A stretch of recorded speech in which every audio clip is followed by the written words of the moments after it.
Denise Morris here from Knack Training, and today's video is a Excel quick fix dealing with freezing headers so you can see your data when scrolling. Do you work with large data sets, spreadsheets? Don't lose track of your column headers. Here's a super quick fix in Excel. Let me show you. All right, we have our Excel file open. We can see that it has this header row right here with date, product, ID, name, region, salesperson, unit, price, and units sold, and the revenue.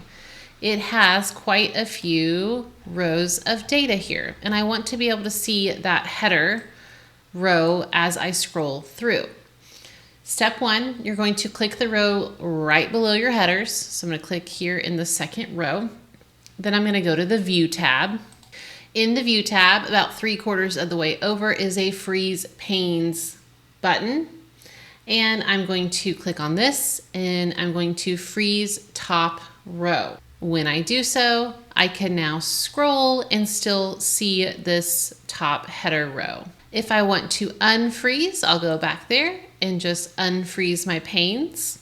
Notice there is also the option to freeze both the column and row or just the first column. Freeze your headers and make navigating spreadsheets a breeze. Try it on your next big Excel file.